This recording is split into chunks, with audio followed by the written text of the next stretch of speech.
Jacksonville, per se, has not always been as careful of its history as as we would like.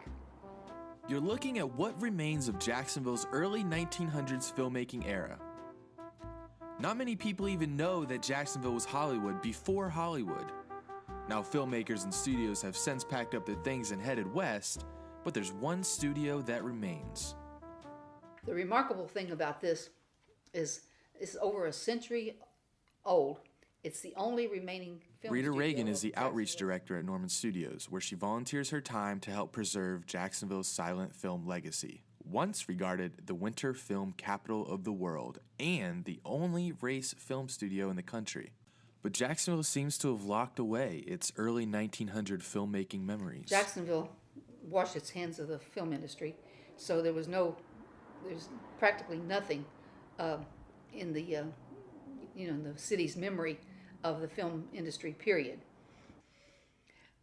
Wasn't known nationally because Richard was a white producer making black films.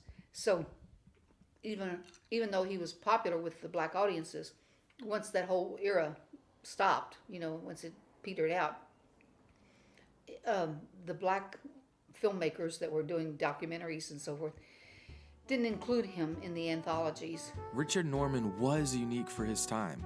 He was a white producer making films that featured all black casts, and he did it without giving them stereotypical roles. They would play the bad guys and the good guys. Of the 8 films that Richard Norman produced, only one has survived. The Flying Ace, the only surviving film, and that's thankful because of the family. Richard Norman's family had a couple of copies. They still have one, and they gave one copy to the Library of Congress, who restored it and made it available to us on a DVD so that we can use it. Well, this little vignette here is artifacts from the Flying Ace. The desk that the paymaster or the station master sits at, this is on the plaque that's outside. This is part of the plane. When discussing The Flying Ace and the popularity of Richard Norman's other race films, I couldn't help but take the conversation to 2018's blockbuster movie Black Panther and its popularity. I wondered what Richard Norman would have thought of its success. I think Richard Norman would be ecstatic. He would be happy to see that a race film was being made in this era. It's very much like the race films of his era, very aspirational, trying to help people see African Americans as they are and can be. At that time, it was to help them convince themselves that they could have civil rights. Norman Studios is a civil rights location. He would be screening, if he could get a copy of it, of Black Panther up in the screening room upstairs, because the concepts are still the same. People who are fighting for recognition and their rights. And his movie, Flying Ace, was considered an action film, an adventure film. Well, Black Panther will, scare you right out of your seats. It's so exciting.